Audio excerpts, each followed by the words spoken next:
Hey guys, imagine writing 300 desperate love letters to someone who barely writes back.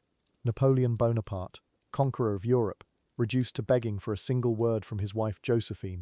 Letters so raw, so sexually explicit, that historians blushed reading them centuries later.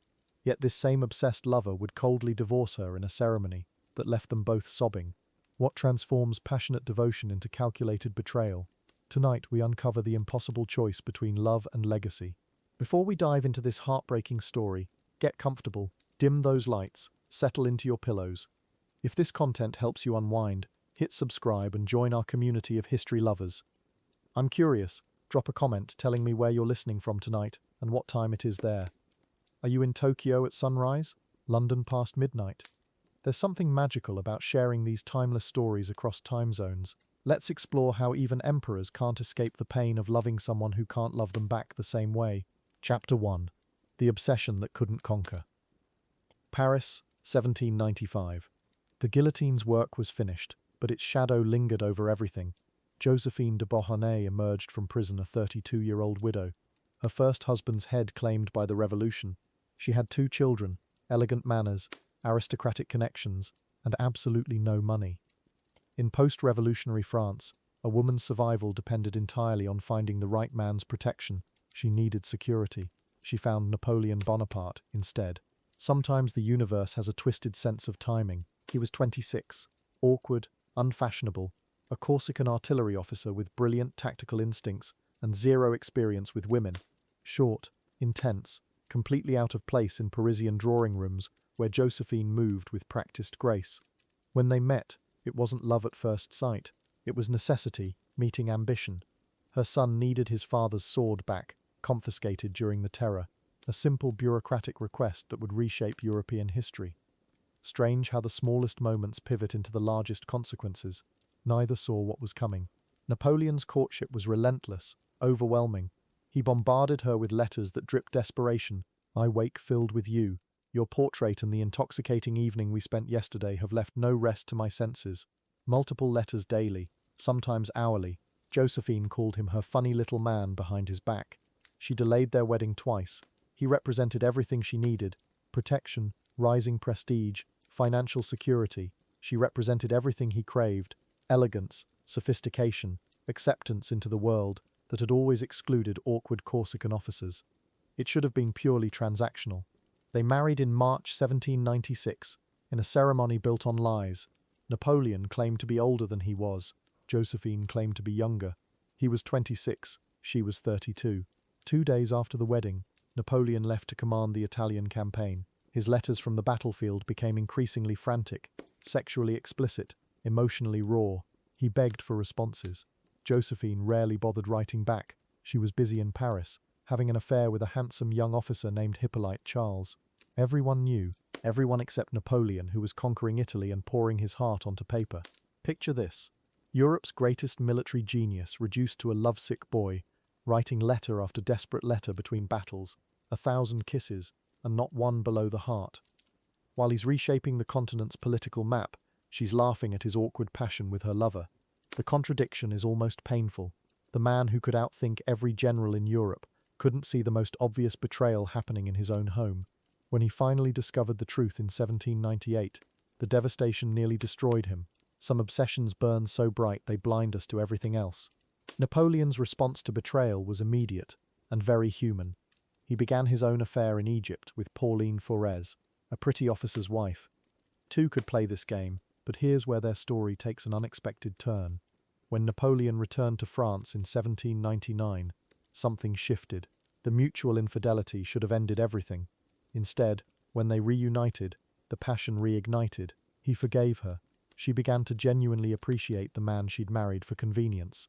Their relationship entered a new phase, mature, complicated, deeply bonded. Sometimes betrayal clears the air, reveals what actually matters underneath the drama.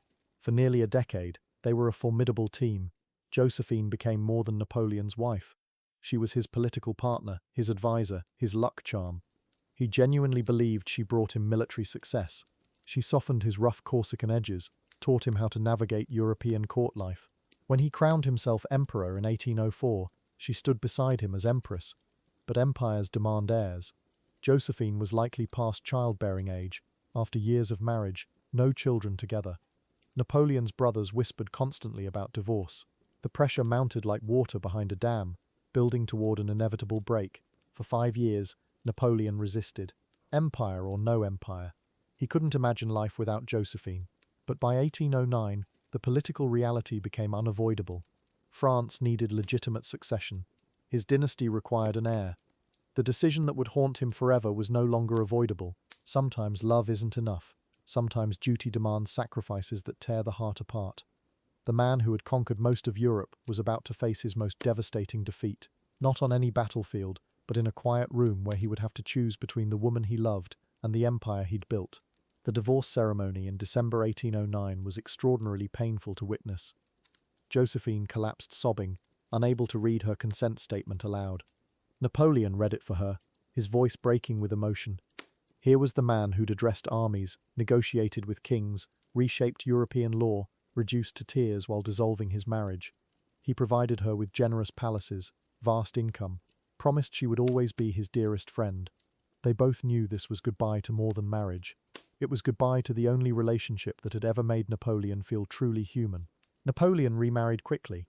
Austrian Princess Marie-Louise, 18 years old, pale, dutiful. She gave him the heir he needed, Napoleon II, born in 1811, but he kept Josephine's portrait beside his bed. He visited her regularly at her palace in Malmaison. When foreign diplomats asked about his feelings, he'd speak of duty fulfilled, but never of happiness regained. Marie-Louise was his empress, mother of his heir. Josephine remained the love of his life. Some connections transcend legal documents, survive even the most necessary betrayals. The heart doesn't follow imperial logic. When Josephine died suddenly in 1814, Napoleon was already in exile on Elba. He couldn't attend her funeral, couldn't say goodbye properly. She'd caught a cold showing off her gardens to visiting dignitaries. Pneumonia took her within days. At 51, she was gone. Napoleon, hearing the news on his island prison, locked himself away for days. Later, when visitors came to see the fallen emperor, they'd find him staring at her portrait. The woman who delayed marrying him, betrayed him, couldn't give him children, had somehow become his most treasured memory. Napoleon's final exile to St. Helena brought the story full circle. Alone on that remote island, dying slowly, he dictated his memoirs. When he spoke of military campaigns, his voice stayed steady. When he mentioned Josephine, observers noted how his tone would soften. The man who'd conquered Europe, crowned himself emperor, reshaped the continent's borders, remembered himself primarily as the awkward young officer who'd fallen impossibly in love with an older widow. Sometimes the heart's victories matter more than history's verdicts. Love leaves deeper marks than any battlefield triumph. Legend says Napoleon's last words before dying in 1821 were, "France, the army, the head of the army, Josephine." Whether true or not, the story captures something essential. This man who'd controlled the fate of millions spent his final moments thinking of her, 26 years after that first awkward meeting about a confiscated sword, 12 years after their devastating divorce, 7 years after her death.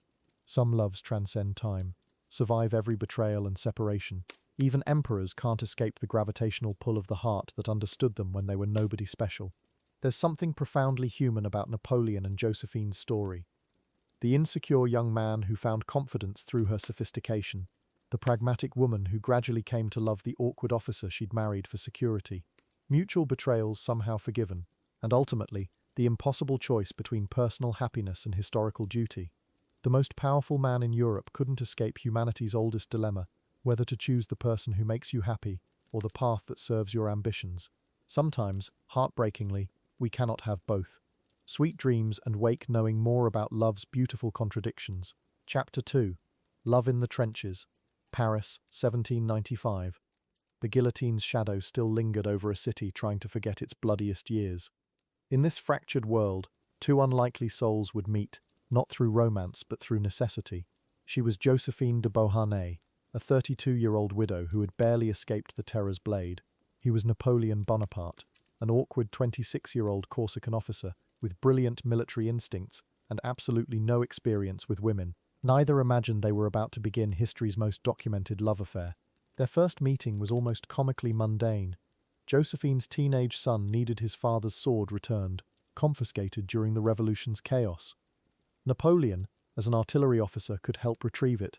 She arrived at his modest quarters wearing an elegant dress that probably cost more than his monthly salary. He was immediately smitten by her sophisticated Parisian manner, her aristocratic connections, her effortless charm. She saw him as, well, she called him her funny little man. Not exactly the foundation of epic romance, but sometimes love grows from the most practical soil. What Napoleon lacked in social graces, he made up for in sheer intensity. His courtship was relentless, overwhelming, really. Letters arrived daily, sometimes multiple times per day. "I wake filled with you," he wrote. "Your portrait and the intoxicating evening which we spent yesterday have left no rest to my senses." These weren't gentle romantic verses. They were raw, desperate, sexually explicit confessions from a man who had never felt anything like this before. Josephine found his passion both flattering and slightly frightening. She delayed their wedding twice. They finally married in March 1796, in a hastily arranged civil ceremony. Both lied about their ages on the marriage certificate. Napoleon claiming to be older, Josephine claiming to be younger. The truth was awkward. He was 26, she was 32. In that era, this age gap raised eyebrows, especially with the woman being older. 2 days after the wedding, Napoleon left for his Italian campaign. Their honeymoon lasted exactly 48 hours. From the battlefield, his letters became even more frantic and longing. Napoleon's letters from the Italian campaign revealed a man utterly consumed by longing. "1,000 kisses on your eyes, on your lips, on your tongue," he wrote. He begged for responses, counted the days between her letters, complained bitterly when she didn't write back quickly enough. Meanwhile, he was winning battle after battle, becoming France's greatest military hero. But in his tent at night, he was just a lovesick young husband writing desperate notes to a wife who rarely bothered to respond. The contrast was almost tragic. While Napoleon was conquering northern Italy, Josephine was in Paris, having an affair. His name was Hippolyte Charles, a handsome young cavalry officer with charm and good looks that Napoleon distinctly lacked. Everyone in Parisian society knew about the affair, except the one person who mattered most. Josephine was discreet but not secretive. She attended parties with Charles, travelled with him, lived quite openly as his mistress, while her husband won glory on distant battlefields. The irony was bitter. Napoleon's victories were financing her infidelity. Napoleon discovered Josephine's affair in 1798, through gossip that finally reached him in Egypt. The news shattered him completely. This man who could make split-second decisions commanding thousands of soldiers was paralyzed by heartbreak. He wandered around his tent for days, unable to eat or sleep. His officers worried he might do something desperate. Instead, he did something very human. He began his own affair with Pauline Forez, a young French woman stranded in Cairo. If Josephine could betray him, he would show her that two could play this game. When Napoleon returned from Egypt in 1799, everyone expected their marriage to end in spectacular fashion. Instead, something unexpected happened. Josephine met him at their country house, threw herself at his feet, and wept. He forgave her, just like that.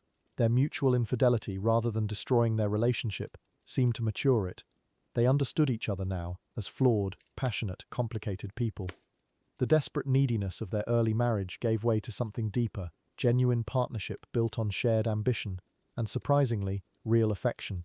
The Napoleon who emerged from this crisis was different, calmer, more confident, more strategic. Josephine became his most trusted advisor.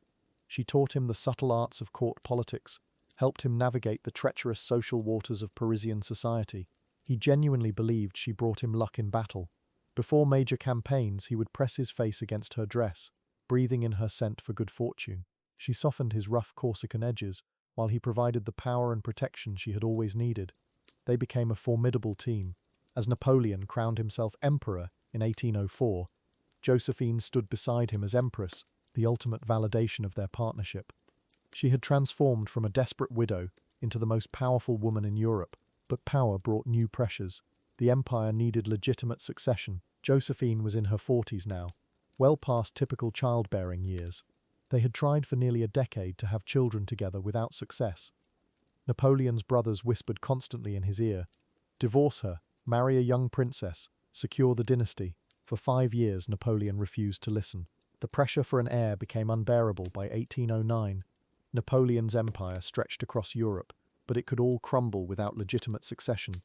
His generals worried, his advisors pleaded, his family demanded action. Marie Walewska, his Polish mistress, had given birth to his son, proving Napoleon could father children. The problem wasn't him. Josephine knew what this meant. She began experiencing mysterious illnesses, avoiding state dinners, disappearing for days at a time. She understood that her inability to bear Napoleon's child was becoming a crisis of state. Napoleon agonized over the decision for months. He would pace his study at night, staring at Josephine's portrait, weighing love against duty. His secretary later described finding the emperor with tears streaming down his face, holding one of Josephine's letters. "I cannot live without her," he said, "but I cannot rule without an heir."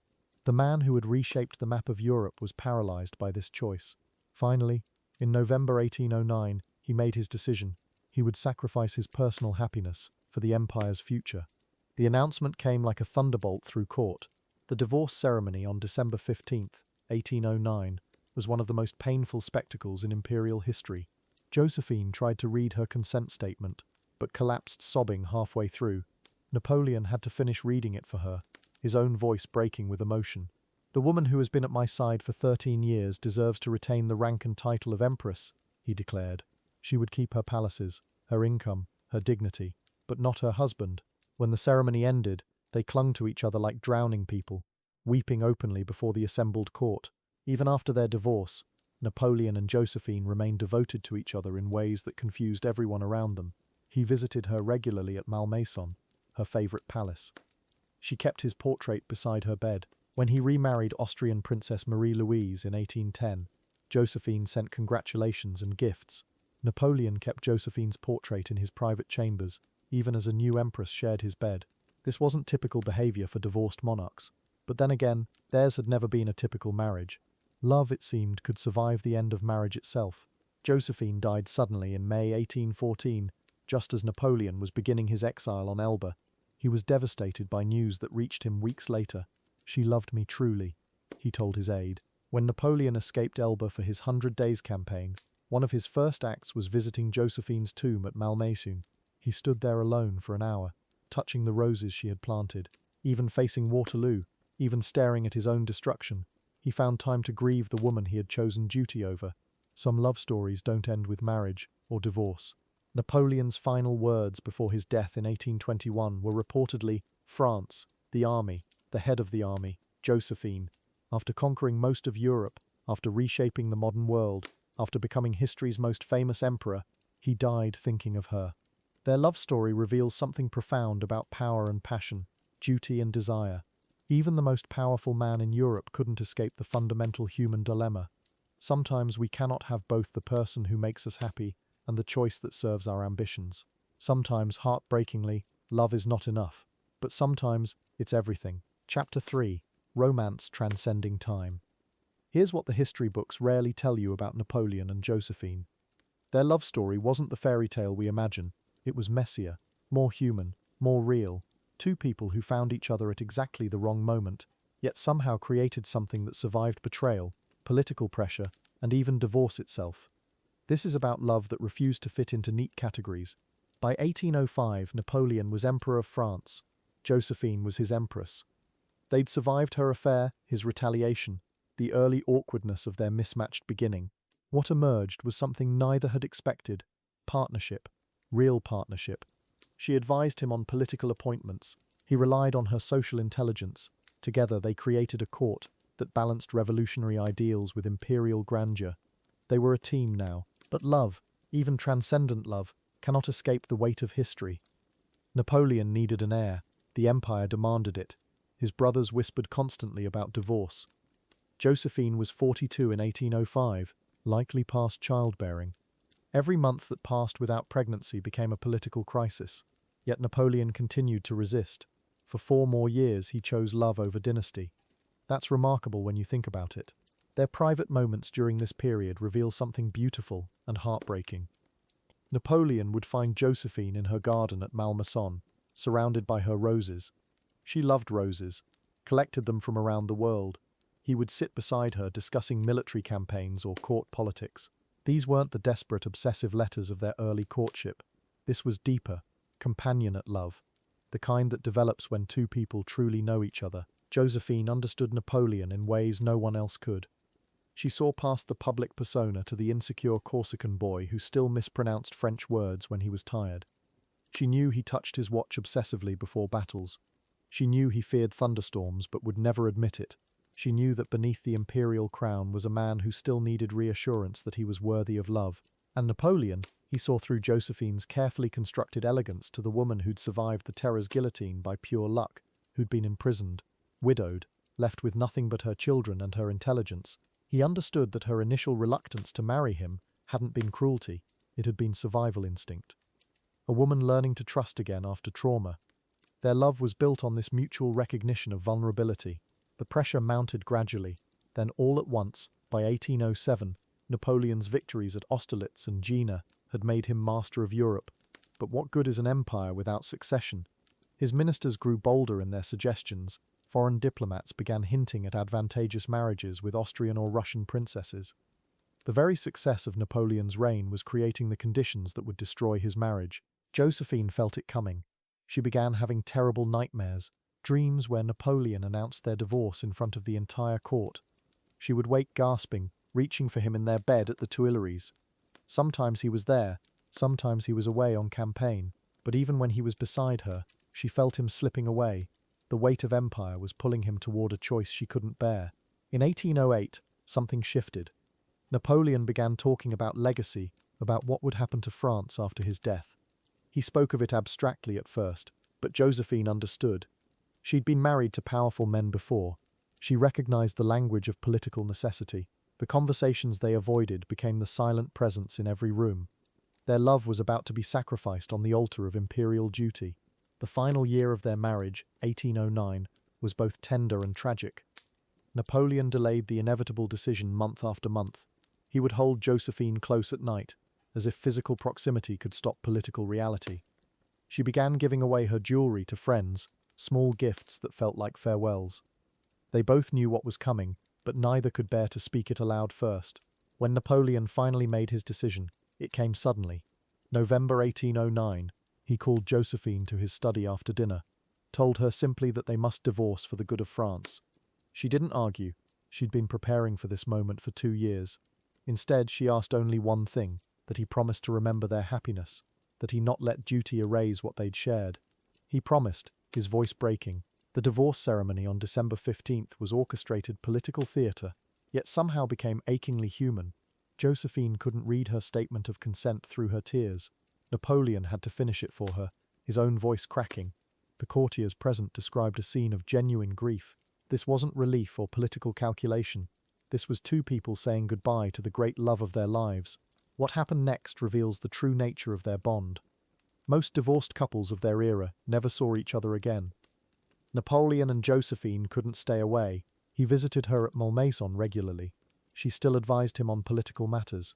When he remarried Austrian Princess Marie-Louise in 1810, he kept Josephine's portrait beside his bed. Their love had transcended the legal boundaries of marriage itself. Even in exile on Elba, Napoleon wrote to Josephine, not love letters now, something deeper. Letters between two people who had shared power, betrayal, forgiveness, and ultimately sacrifice for something larger than themselves. They had loved each other enough to let go when duty demanded it. That kind of love doesn't end with divorce papers. It transforms, becomes something more durable than passion. When Josephine died suddenly in May 1814, Napoleon was still on Elba. He couldn't attend her funeral, couldn't say goodbye. Friends reported that he locked himself in his rooms for 3 days, refusing food or visitors. The woman who had taught him to love, who had stood beside him through his rise to power, was gone. The last connection to his former self had been severed. Napoleon's final exile to St. Helena brought one last gift. Time to remember, without politics intervening. He spoke of Josephine constantly to his companions there, not as the wife who couldn't give him children, but as the woman who had loved the man inside the emperor. Their romance had transcended time itself, becoming something larger than marriage, deeper than duty, more enduring than empire. Chapter 4. Post-Revolution Love. Paris, winter of 1795. The cobblestones still carried memories of blood, just 18 months since Robespierre himself met the guillotine, ending the terror that had consumed France like a fever. In the quiet hours before dawn, you could almost hear the ghosts of 10,000 executed souls whispering through empty palaces. The revolution had promised liberty. equality, fraternity. What it delivered was exhaustion, uncertainty, and a desperate hunger for something, anything, that felt like hope again. Josephine de Beauharnais woke each morning surprised to still be breathing. 6 months in Les Carmes prison had taught her that survival was never guaranteed. Her first husband, Alexandro, hadn't been so lucky. The guillotine took him in July 1794, leaving her with 2 young children, no money, and the kind of trauma that settles deep in your bones. At 32, she was considered past her prime in a society that valued women primarily for their youth and fertility. She'd learned to navigate this new world carefully. The old aristocracy was either dead or in exile. The new power brokers were military men, politicians, merchants, anyone who'd survived the chaos and seized opportunity. Josephine understood the game. She attended the right salons, smiled at the right people, wore her few remaining jewels strategically. Beauty could still open doors, even if those doors led to unfamiliar rooms filled with unfamiliar faces who spoke of unfamiliar futures. Napoleon Bonaparte was everything Parisian society found amusing and dismissible. At 26, he stood barely 5'7" in a city that favoured tall, elegant men. His Corsican accent marked him as provincial. His thin frame and sallow complexion suggested poor breeding. He owned 3 shirts, 2 of which needed mending, yet something burned behind those grey eyes, an intensity that made conversations pause when he entered rooms, even when no one quite understood why. Their meeting was entirely practical, devoid of romance or destiny. Josephine's teenage son Eugene needed his father's sword returned, confiscated during the Terror, along with all noble weapons. Napoleon, as a rising artillery officer, had influence with the military authorities. It was a simple transaction, a widow requesting a favour from a young officer. She probably expected never to see him again. Instead, he appeared at her door the next evening, sword in hand, completely uninvited. That first conversation lasted 4 hours. Napoleon talked with the fervour of a man who'd been saving up words his entire life. He spoke of Italy, of military strategy, of ancient Rome, of his dreams for France's future. Josephine listened with the practiced attention of a woman who understood that men revealed themselves most clearly when they believed someone was genuinely interested in their ambitions. She found him curious, intense, completely unlike anyone she'd known. Napoleon left that evening completely transformed. He'd never experienced anything like Josephine's sophisticated attention. Her elegant mannerisms, the way she moved through her salon as if she owned the very air around her. He'd grown up poor in Corsica, attended military school on scholarship, lived in shabby rooms, eaten simple food. Josephine represented everything he'd only glimpsed from a distance. Refinement, aristocratic grace, the kind of worldliness that couldn't be learned from books. The letters began immediately, not 1 or 2, dozens. Napoleon wrote to Josephine every day, sometimes twice daily. His words poured out in torrents of desire and desperation. "I wake filled with you," he wrote. "Your portrait, and the intoxicating evening we spent yesterday, have left no rest to my senses." He signed himself Bonaparte with elaborate flourishes, as if his signature alone might convince her of his worthiness. The intensity was overwhelming. Josephine's friends found the whole situation amusing. They called him Le Petit Bonaparte, the little Bonaparte. Behind fans and champagne glasses, they whispered about his awkward courtship, his provincial manners, his obvious inexperience with women. Josephine herself wasn't immune to the comedy. She privately called him her funny little man, and delayed their wedding twice. Marriage to Napoleon felt like accepting exile from the sophisticated world she'd worked so hard to navigate and understand. But practical considerations had their own persuasive power. Napoleon was rising rapidly in military circles. He had the Directory's attention, powerful friends, a promising future. More importantly, he was offering genuine protection and financial security to a woman with very few options. The revolution had destroyed traditional marriage arrangements, but it hadn't created new systems to support widowed mothers. Josephine needed someone who could provide stability for her children and herself. Their wedding ceremony, on March 9, 1796, was almost comical in its deceptions. Napoleon claimed to be 28 instead of 26, hoping to seem more mature. Josephine claimed to be 29 instead of 32, hoping to seem younger. Both lied about their birth dates on the official documents. The civil ceremony lasted less than 20 minutes. Only family attended. There was no celebration, no honeymoon. 2 days later, Napoleon left Paris to command the Italian campaign. From Italy, Napoleon's letters became even more frantic and explicit. He begged Josephine to write back, to visit, to think of him constantly. "You are the eternal object of my thoughts," he wrote. "I have not spent a day without loving you." His passion was genuine, overwhelming, almost frightening in its intensity. He genuinely believed he would die without her correspondence, her presence, her love. Meanwhile, his military genius was becoming apparent. Victory followed victory. Fame spread across Europe. But Josephine rarely wrote back. Her letters, when they came, were brief, affectionate but distant. She was busy in Paris, attending salons, managing finances, raising her children. She was also, though Napoleon didn't know it yet, beginning an affair with a handsome young officer named Hippolyte Charles. It wasn't malicious, more like seeking comfort and familiarity, while her strange new husband wrote increasingly desperate love letters from distant battlefields she couldn't quite imagine. The irony was profound. Napoleon was becoming the most famous general in Europe, winning impossible victories, making France proud again after years of chaos and defeat. His name appeared in newspapers, his strategies were studied, his successes celebrated. Yet every evening, alone in his tent, he wrote pleading letters to a woman who found him amusing, a woman who was learning to love someone else while he was learning to conquer the world. This was post-revolutionary love in all its complexity. No arranged marriages between noble houses, no dowries or political alliances, just two damaged people trying to build something stable in an unstable world. Napoleon offered intensity, ambition, a future that grew brighter each month. Josephine offered sophistication, connections, the kind of acceptance he'd craved his entire life. Neither was getting exactly what they'd hoped for, but perhaps that's what made it real. As winter turned to spring in 1796, their story was just beginning. Napoleon's campaigns would make him a legend. Josephine's affair would almost destroy their marriage before it truly started. But something unexpected would emerge from this unlikely beginning, a partnership that would reshape Europe and redefine what it meant to love someone completely, even when that love demanded impossible choices, even when it demanded everything they had to give. Chapter 5. Mutual Gain. Sometimes the most passionate love stories begin as the most calculated exchanges. Napoleon and Josephine's relationship wasn't born from romantic destiny. It was a transaction. She needed security, protection, a future. He craved sophistication, social acceptance, legitimacy in Parisian circles.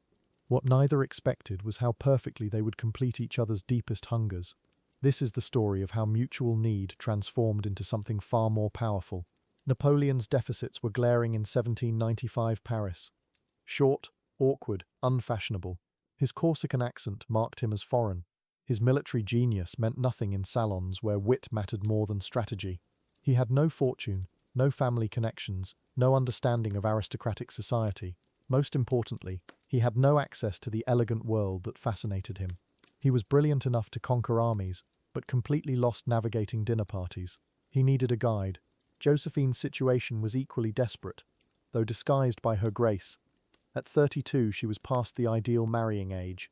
Widowed by the Terror, she had 2 children to support and no income. Her aristocratic background was now a liability in revolutionary France, yet her charm and sophistication remained her only assets. She understood society, fashion, influence, but understanding doesn't pay rent.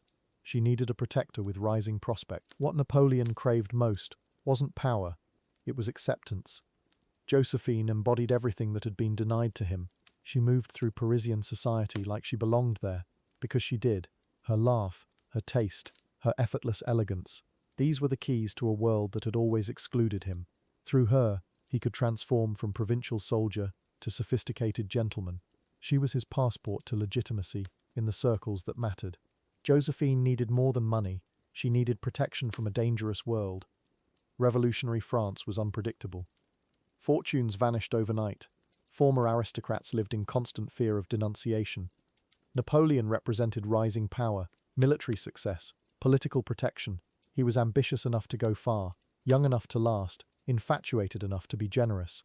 In an uncertain world, he offered the rarest commodity, security with genuine affection attached. The exchange was subtle but complete. She taught him how to dress, how to speak, how to carry himself in public. She introduced him to the right people, guided his social instincts, polished his rough edges.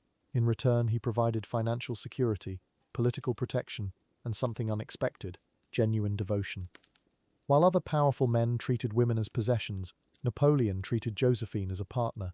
The transaction had terms both could respect. Napoleon's letters from Italy reveal how completely she satisfied his emotional needs. He didn't just want her physically, he needed her validation, her approval, her presence. She made him feel worthy of love, something his difficult childhood had never provided. Each military victory felt hollow until he could share it with her.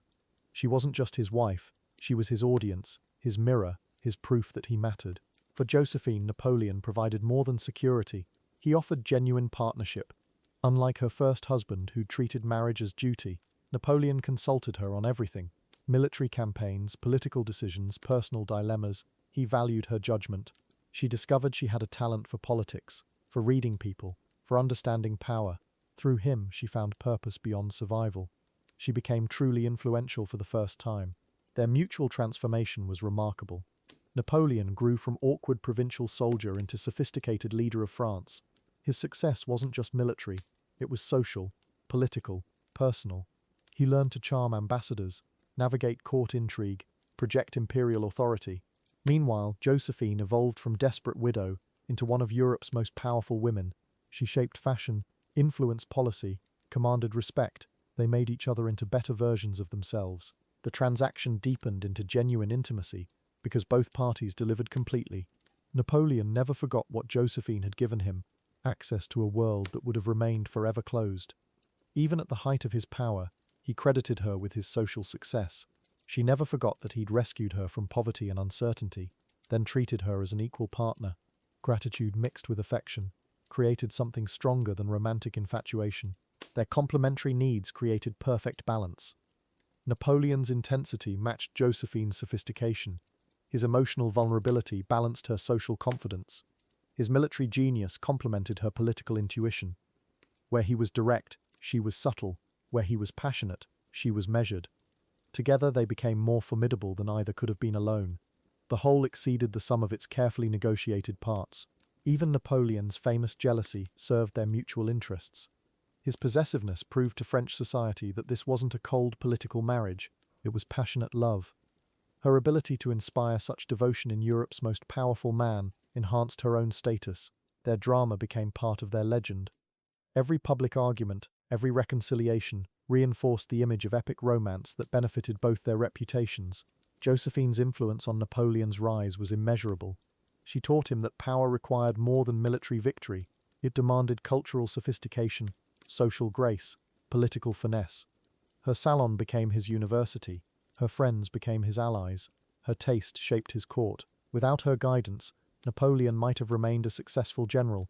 With it, he became Emperor of the French, master of European society. The beautiful irony is how completely their calculated arrangement succeeded beyond its original terms. Napoleon had sought social acceptance and found deep love. Josephine had needed security and discovered genuine partnership. Both had entered marriage as survivors, protecting themselves through careful exchange. Both found something worth protecting that had nothing to do with survival. They found each other, exactly as they were. Their mutual gain extended far beyond personal benefit. Together, they redefined what royal marriage could be. Not just dynastic alliance, but genuine partnership. Not just political convenience, but passionate devotion. Their relationship showed Europe that even arranged marriages could become love stories. That transaction could transform into transcendence.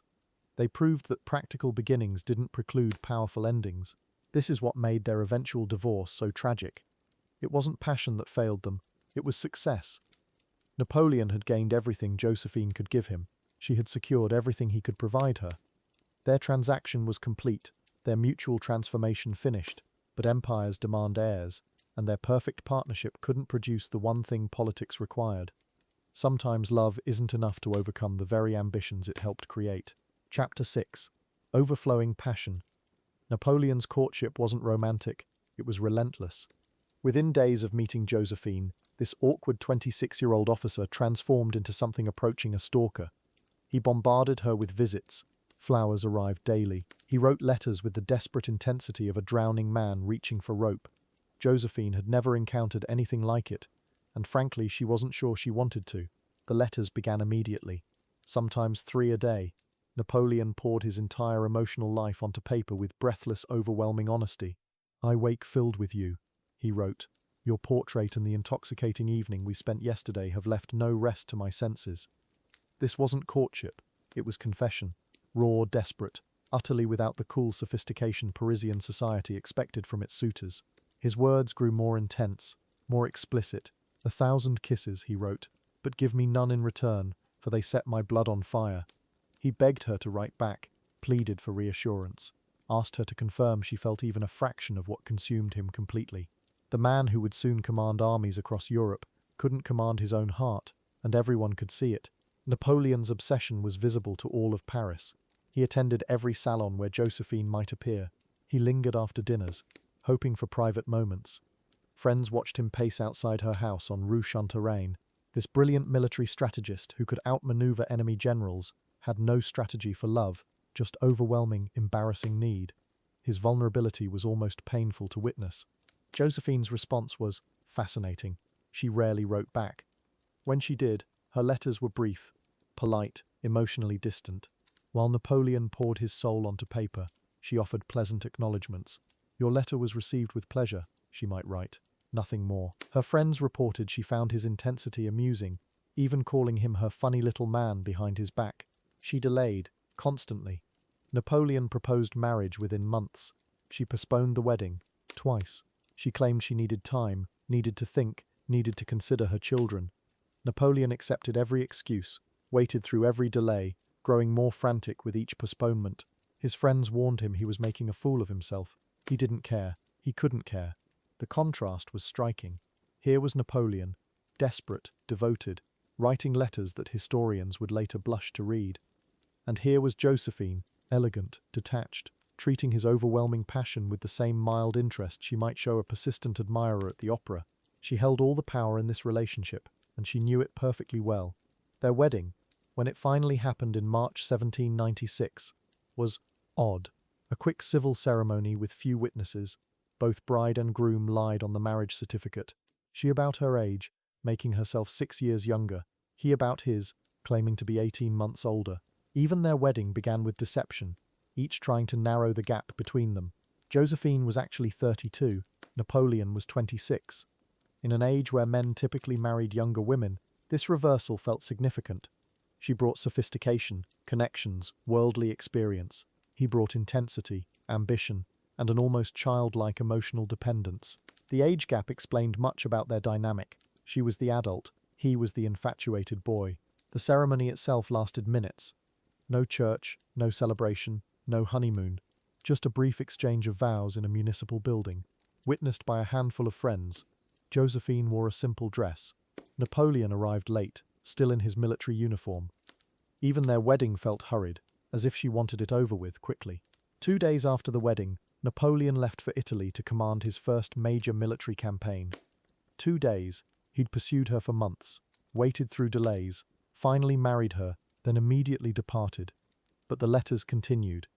If anything, they became more desperate. Physical separation only intensified his overwhelming need for her constant reassurance and attention. From the Italian battlefield, his letters grew frantic. "I have not spent a day without loving you," he wrote. "I draw from your lips and your heart a flame which consumes me." He begged her to write, demanded responses, counted the days between her letters like a prisoner marking time. Victory in battle meant nothing if her letter didn't arrive. Josephine barely responded. While Napoleon conquered northern Italy and became France's greatest military hero, she remained in Paris, shopping, attending parties, carrying on an affair with a handsome young officer named Hippolyte Charles. Everyone knew, everyone except her desperately devoted husband, fighting battles and writing love letters between campaigns, still believing in her faithfulness. This pattern would define their entire relationship, his overwhelming emotional intensity crashing against her cool detachment, his desperate need for reassurance meeting her casual indifference, his complete vulnerability exposed to her careful emotional distance. She had learned early that too much passion was dangerous. Napoleon had never learned to guard his heart. What's remarkable is that this imbalance somehow worked. She needed his protection, his rising fortune, his devoted attention. He needed her sophistication, her connections, her ability to remain unimpressed by his increasing fame. They were mismatched in their emotional styles, but perhaps that very mismatch created the dynamic that would sustain them through years of mutual betrayal. Napoleon's overwhelming passion wasn't romantic, it was revealing. It showed a man utterly without emotional defenses. pouring his entire inner life onto paper for a woman who found his intensity more amusing than moving. This wasn't the controlled courtship of aristocratic tradition, this was raw human need, desperate and unguarded. And it was just the beginning. Chapter 7. The Strains of Distance. March 1796, 2 days after their wedding. Napoleon left Paris to command the Italian army. Josephine watched his carriage disappear down the cobblestone street, perhaps feeling relief more than sorrow. She had no idea that separation would transform her awkward young husband into something she'd never encountered, a man consumed by obsessive, desperate love. The distance between them would reveal truths neither was prepared to face. Within hours of leaving Paris, Napoleon began writing, not the brief, dutiful notes most military husbands sent home, but pages and pages of raw emotion. His tent became a shrine to Josephine, her portrait propped against campaign maps, her letters spread across his field desk. His officers watched their commander, who could orchestrate complex battles, reduced to counting days since her last correspondence. Love, it seemed, had made him completely vulnerable. The letters that poured from Napoleon's pen were unlike anything in military history. "I wake filled with you," he wrote. "Your portrait and the intoxicating evening we spent yesterday have left no rest to my senses." These weren't polite marital updates. They were confessions of sexual hunger, emotional dependence, almost desperate vulnerability. He begged for her touch, described his dreams of her, counted the hours until her next letter. Each word revealed his complete surrender. In Paris, Josephine received these passionate outpourings with growing unease. She had married for security, not for this overwhelming intensity. While Napoleon poured his soul onto paper, she struggled to write even simple responses. What could she say to match his fever? How could she pretend to feel what she didn't? Her silence wasn't cruelty. It was the honest response of someone unprepared for such consuming devotion. The emotional mismatch was becoming painfully clear. As weeks passed without adequate responses, Napoleon's letters grew more frantic. "Why don't you write to me?" he pleaded. "I send you 3 letters for every one I receive." He calculated the exact number of days since her last correspondence, analyzed every word she did write for hidden meanings, begged his staff to check for delayed mail. The man conquering northern Italy was being defeated by his wife's silence. His neediness was becoming legendary among his officers. While Napoleon obsessed over mail deliveries in Italian villages, Josephine was rediscovering herself in Paris. For the first time in years, she had breathing room. No demanding husband watching her every move, questioning her expenses, analyzing her friendships. She could sleep late, attend parties, flirt harmlessly with handsome men. The city that had nearly killed her during the Terror now welcomed her as the wife of its rising military hero. Freedom tasted sweeter than she'd remembered. Enter Hippolyte, Charles, a dashing young cavalry officer with exactly what Napoleon lacked. Tall, charming, fashionably dressed, socially graceful. Where Napoleon was intense and possessive, Hippolyte was light and amusing. Where Napoleon demanded constant emotional declarations, Hippolyte offered elegant compliments and easy laughter. He made Josephine feel like the sophisticated Parisienne she'd always been, not the awkward wife of an awkward Corsican. The contrast was intoxicating and dangerous. The affair began subtly. Shared glances at parties, whispered conversations in theatre boxes, accidental meetings in fashionable cafes. Josephine told herself it was harmless flirtation, the kind every sophisticated woman enjoyed, but Hippolyte's attention was like warm sunlight after Napoleon's overwhelming storm. He asked nothing of her except her company. He made her laugh instead of making her feel guilty for not writing letters. Soon, harmless became something much more complicated and infinitely more satisfying. Meanwhile, Napoleon's suspicions began growing like a fever. Why were her letters so brief? Why did she mention social events but never people? Why did she deflect his questions about her daily activities? His military mind, trained to detect enemy deceptions, started analyzing her correspondence for clues. He began questioning mutual friends in his letters, fishing for information about his wife's activities. The hero of Arcole was becoming consumed by jealousy from hundreds of miles away. By summer 1796, Josephine and Hippolyte weren't even pretending anymore. They attended the opera together, danced at public balls, rode together in the Bois de Boulogne. Parisian society, which loved gossip more than virtue, whispered deliciously about the affair. Everyone knew except the one person who mattered most. Napoleon, fighting brilliant campaigns across northern Italy, remained blissfully unaware that his marriage was crumbling in drawing rooms back home. The irony was exquisite and heartbreaking. The first hints reached Napoleon through coded warnings from friends. Perhaps you should return to Paris soon, one wrote carefully. Certain situations require a husband's attention. Another mentioned seeing Josephine in the company of various officers without elaborating further. Napoleon read these letters with growing dread, his military victories suddenly feeling hollow. He began demanding more specific information, but his friends were reluctant to break his heart with direct accusations. The truth circled closer like a predator. Napoleon's response was to write even more desperately, as if passion could bridge the distance and pull Josephine back to him. "I love you more than it is possible to say," he pleaded. "You are always in my thoughts." He promised to return soon, begged for reassurance, offered her everything he owned, but his letters were now crossing with her increasingly distant responses. Ships passing in an emotional night. Love and betrayal were traveling the same roads, never quite meeting. The confirmation came brutally, through a letter from his brother Joseph. No gentle hints this time, just the stark truth that everyone in Paris knew about Josephine and Hippolyte Charles. They weren't hiding it anymore. She had been seen leaving his apartment early in the morning, laughing at his jokes while wearing Napoleon's money and jewelry. The letter reached Napoleon at his headquarters in Milan, where he'd been planning his triumphant return to his beloved wife's arms. Napoleon's reaction was devastating to witness. His aide-de-camp found him weeping over the letter, this man who never showed weakness even in battle. He aged years in a single afternoon, his confident stride becoming hesitant, his commanding voice losing its edge. "She doesn't love me at all," he whispered to his diary that night. "If she loved me, she wouldn't behave this way." The conqueror of nations had been conquered by heartbreak, and everyone could see it. For days, Napoleon couldn't function properly. Battle plans sat ignored on his desk while he stared at Josephine's portrait, trying to reconcile the woman who had kissed him goodbye with the woman betraying him in Paris. His officers watched nervously as their brilliant commander made unusual tactical errors, lost in thoughts of his wife in another man's bed. The personal and the political had crashed together, and Napoleon was discovering that even emperors in waiting could be destroyed by love. The distance that had seemed like a temporary inconvenience had revealed fundamental truths about their marriage. Napoleon's desperate need for constant reassurance, Josephine's inability to match his emotional intensity, the fragility of bonds formed more from necessity than deep understanding. As winter approached, Napoleon faced a choice that would define both their futures: return to confront the betrayal, or let distance finish what it had started. Neither option promised happiness, but both demanded courage. Chapter 8. Love in the Time of Infidelity. While Napoleon conquered Italy, writing desperate letters to his beloved wife Josephine was dancing in Parisian salons.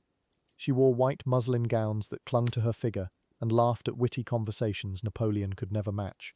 Her companion was often a young cavalry officer named Hippolyte Charles, handsome, charming, completely unlike her awkward husband, fighting battles hundreds of miles away. Everyone in Paris knew about the affair, everyone except Napoleon. Napoleon's letters from the Italian campaign grew increasingly frantic. "I haven't received a letter from you. I'm worried sick." He begged for news, for reassurance, for proof of her love. Meanwhile, Josephine barely glanced at his passionate words before tucking them away unread. She was living in the moment: expensive dinners, theatre boxes, morning rides through the Bois de Boulogne with Charles beside her. The war felt distant. Her husband's obsession felt suffocating.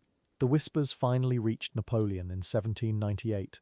A fellow officer, uncomfortable with the deception, told him everything.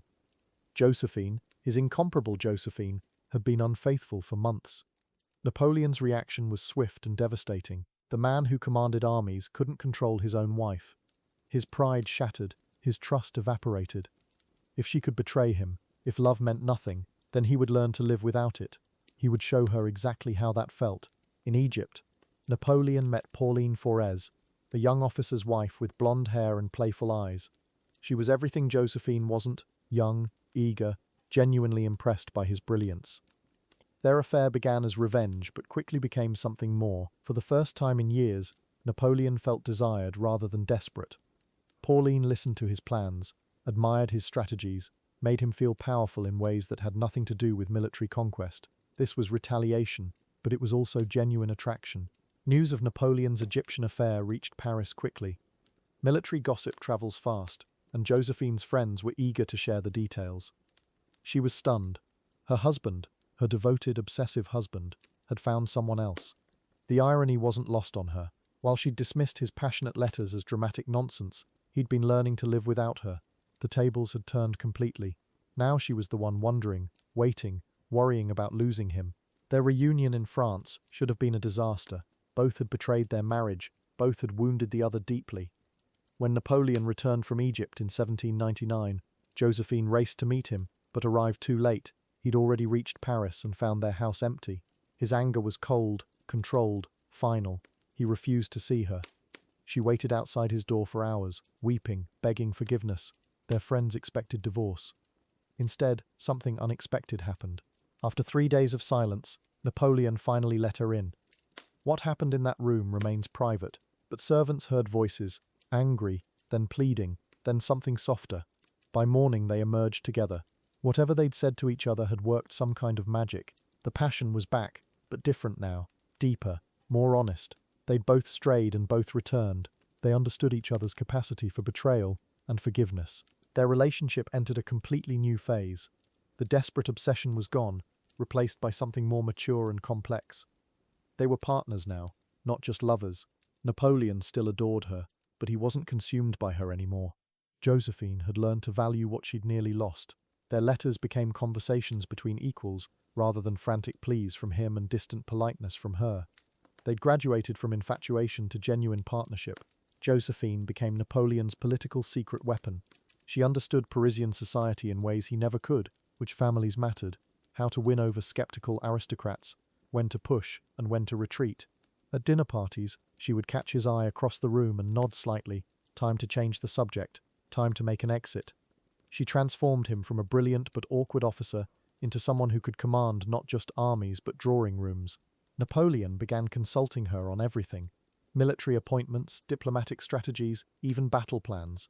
She had an intuitive understanding of human nature that complemented his analytical mind perfectly.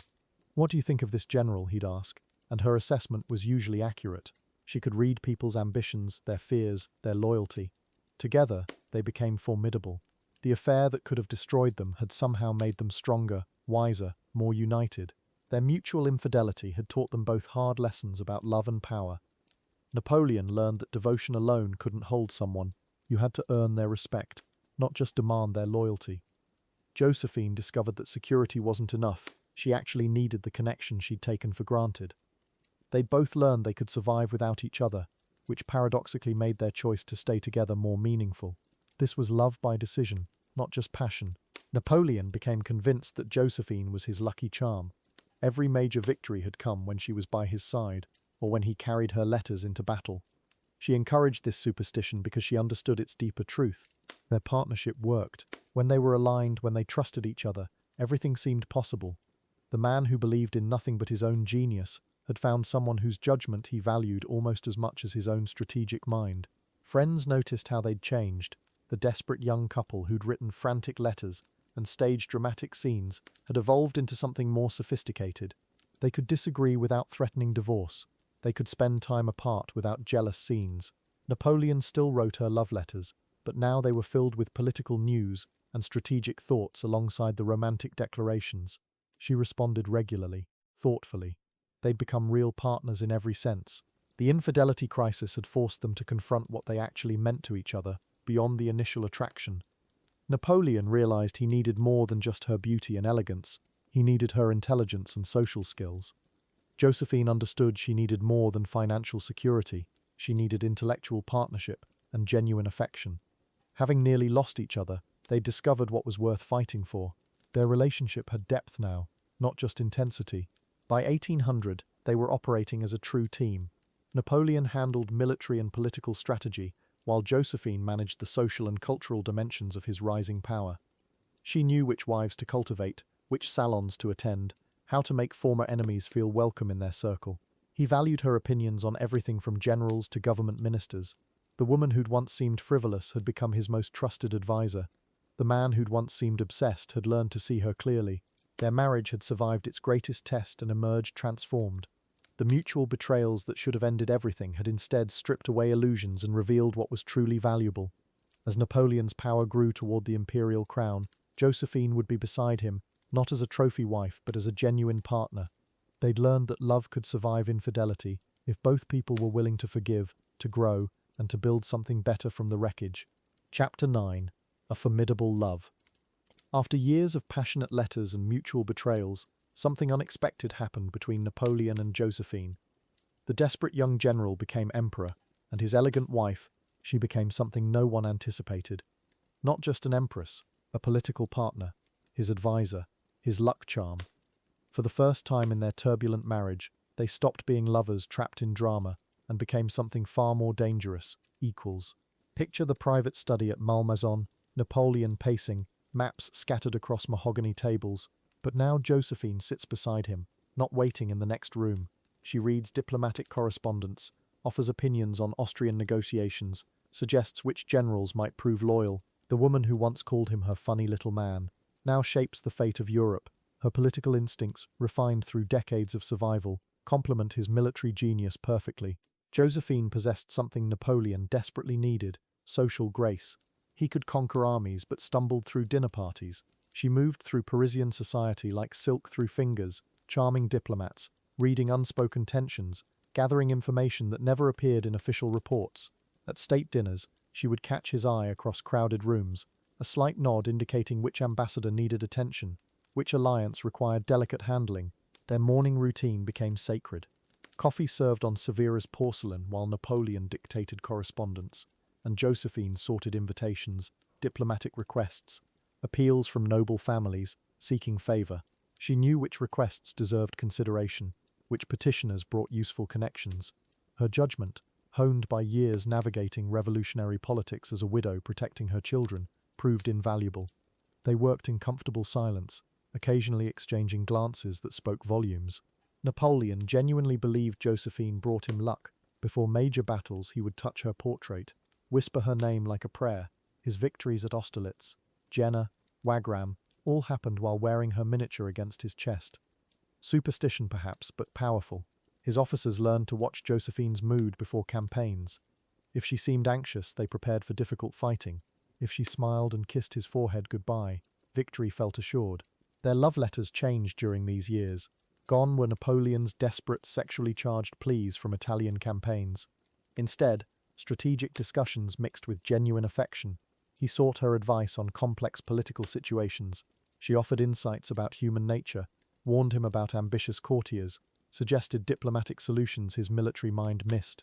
They had become intellectual companions, their marriage finally finding the mature partnership both had always needed, but never quite achieved. But shadows were gathering. Every state dinner, every royal reception, the same whispered question echoed through gilt hallways. Where is the heir? Napoleon's brothers, particularly the scheming Joseph and Lucien, began speaking openly about succession. The empire needed legitimate children. At 35, Josephine had given Napoleon 6 years of marriage without pregnancy. Time was running out, and everyone knew it except perhaps the couple themselves. Josephine felt the pressure in countless small humiliations. Court ladies who once courted her favor began treating her with polite distance. Ambassadors who previously sought her influence started bypassing her entirely. She noticed Napoleon's family members whispering in corners, conversations that stopped abruptly when she entered rooms. The very partnership that made them formidable also made her failure to produce children more glaring, more public, more politically dangerous. Napoleon tried ignoring the pressure initially. He promoted merit over birth, crowned himself rather than inheriting power. Surely he could choose love over dynastic tradition. But Europe's old monarchies were watching, waiting for his empire to crumble without legitimate succession. Every diplomatic meeting, every treaty negotiation, carried the unspoken question: who rules after Napoleon? The personal had become irreversibly political. Love could not answer that question. Their private conversations grew strained. Napoleon would start sentences about the future, then stop mid-thought, unwilling to voice what both understood. Josephine began apologizing for things beyond her control: her age, her body's limitations, the biological facts that no amount of political skill could overcome. The partnership that made them powerful also made their childlessness feel like a shared failure, rather than mere misfortune.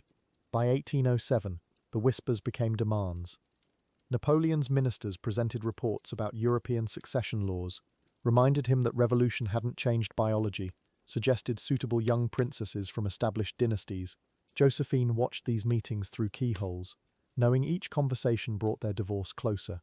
She began writing letters to friends, making quiet financial preparations, understanding that love alone couldn't sustain an empire requiring heirs. The partnership that defined their mature relationship became its own trap, because they worked so seamlessly together, because she had become genuinely indispensable to his political success.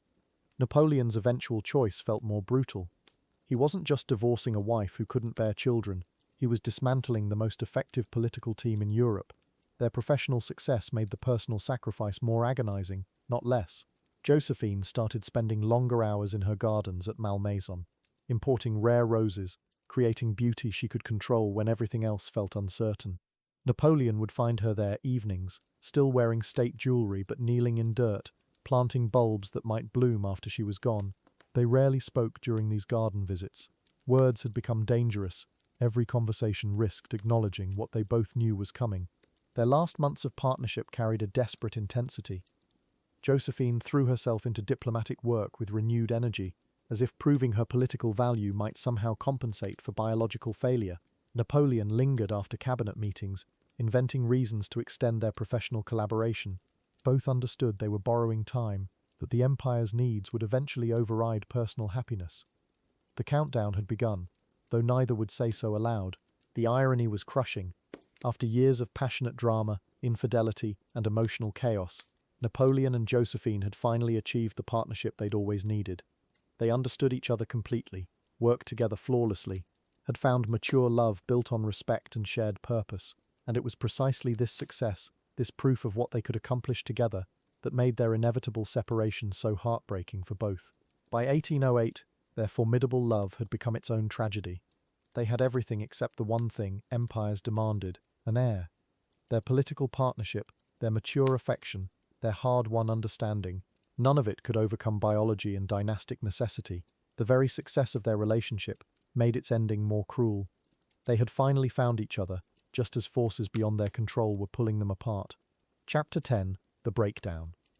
By 1804, the cracks were already showing. Napoleon had conquered most of Europe, but he couldn't conquer the one thing that mattered most: time. Josephine was 41. The whispers in the corridors of power grew louder each day. An emperor needs heirs, a dynasty requires children, and everyone knew the brutal arithmetic of their situation. The coronation at Notre Dame should have been their triumph. Napoleon placed the crown on his own head, then turned to crown Josephine as empress. She knelt before him in cloth of gold, tears streaming down her face. But even in that moment of supreme power, the question haunted them both. Where was the heir to inherit all this glory? Napoleon's brothers circled like wolves. Jerome, Louis, Joseph, they had wives, they had sons. They whispered constantly in Napoleon's ear about duty, about the empire's future. The emperor must think beyond his heart, they said. France needs legitimate succession.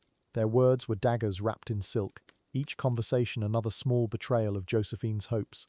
Josephine felt the change like winter settling in. Napoleon still loved her. She could see it in his eyes when he thought no one was watching. But love wasn't enough anymore. She caught him staring at other women's children with a hunger that broke her heart. Every royal birth announcement felt like a personal defeat. The man who had rewritten the map of Europe couldn't rewrite biology. Napoleon would pace his study until dawn, wrestling with the impossible choice: choose love and watch his empire crumble without an heir. Choose duty and destroy the one person who had believed in him when he was nobody. Both paths led to a kind of death. His advisors presented him with marriage proposals like military plans, Austrian princesses, Russian grand duchesses, young women barely out of childhood, fertile and ready to bear the Bonaparte dynasty. Each dossier felt like a betrayal. Each portrait was a nail in the coffin of his marriage. Still, he couldn't bring himself to say the words out loud. Josephine tried everything. She consulted doctors, drank herbal remedies, prayed to saints she'd ignored for decades. At 45, she was grasping at impossible hopes. The court watched her desperation with a mixture of pity and impatience. Time was running out, and everyone knew it except the woman refusing to surrender to its verdict. The empire was fragmenting around them. Austria was mobilizing. Russia was restless. England funded coalition after coalition. How can we hold this together without legitimate succession? His ministers asked. The question hung in every council meeting like smoke. Personal happiness seemed like a luxury France couldn't afford. The choice was becoming impossible to avoid. Napoleon's resistance was eroding like a coastline under constant waves. Each battle won reminded him of battles his future sons would never fight. Each treaty signed felt temporary without blood heirs to honor it. He still reached for Josephine in the dark, but even their intimacy carried the weight of approaching goodbye. Love was losing to history. The conversations grew more desperate.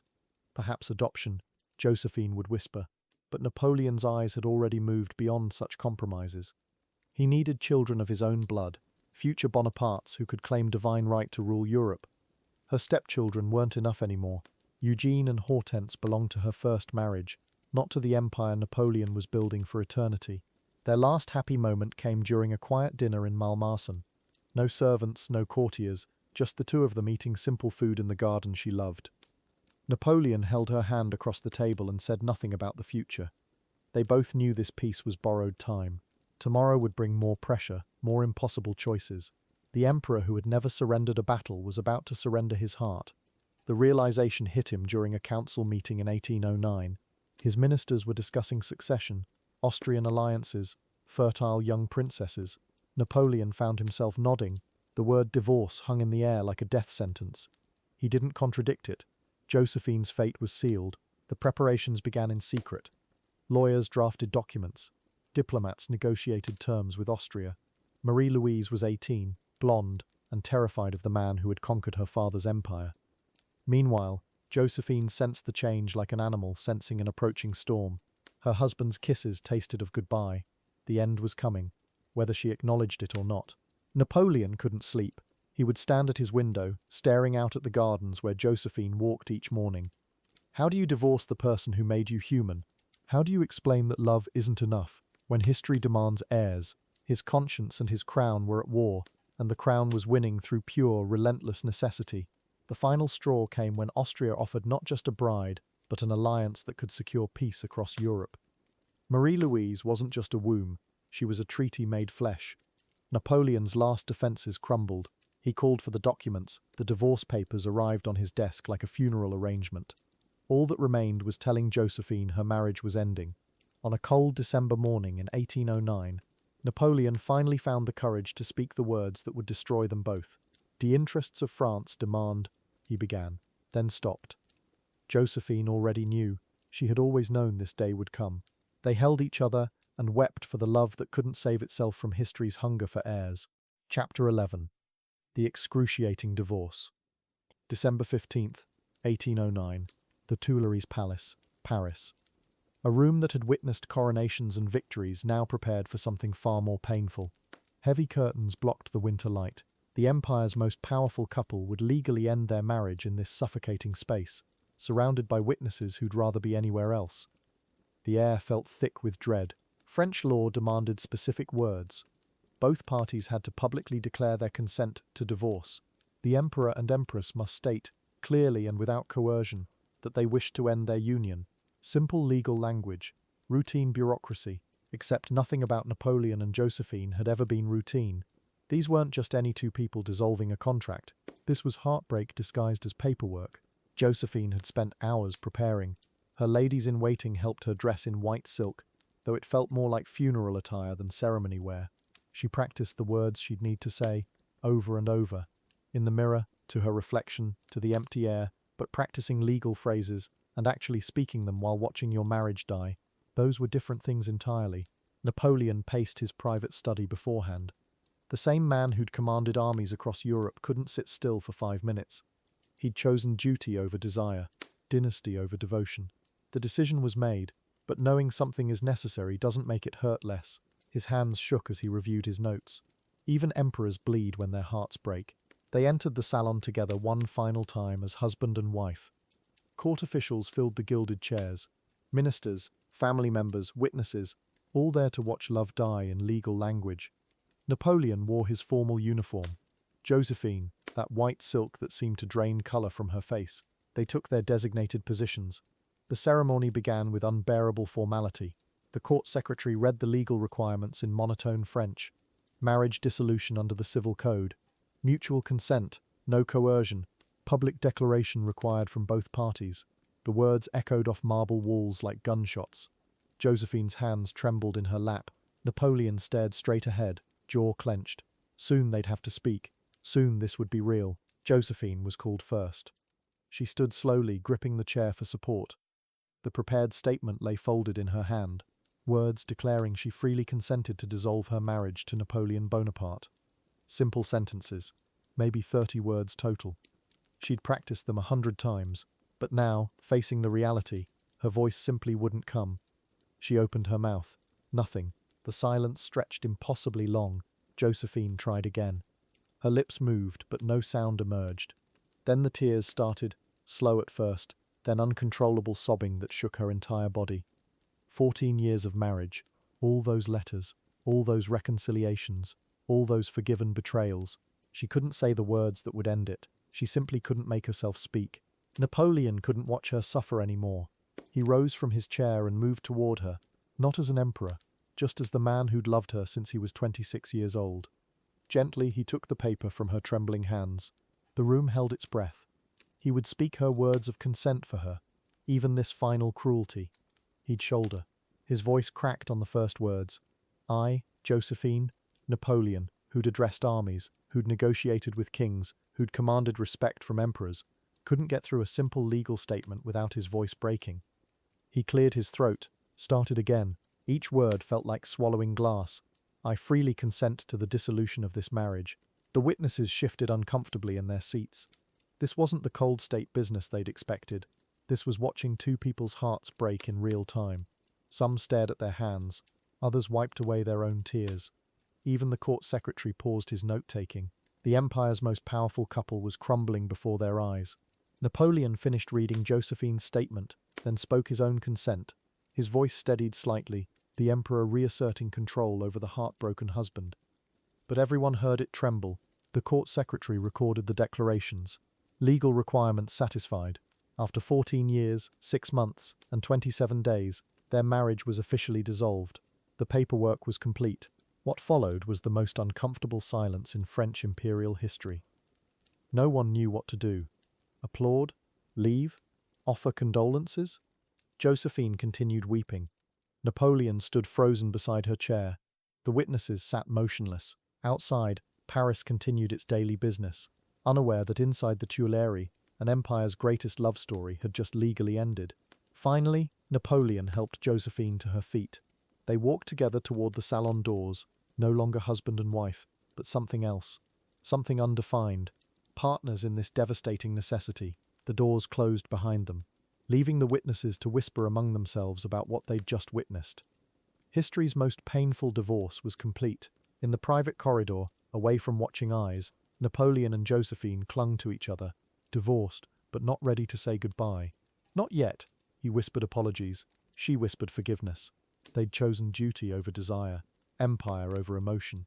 But in that hallway, for just a few more minutes, they could still be Napoleon and Josephine before becoming emperor and former empress. The excruciating divorce was over, legal papers signed, witnesses dismissed, but the emotional aftermath would linger for years.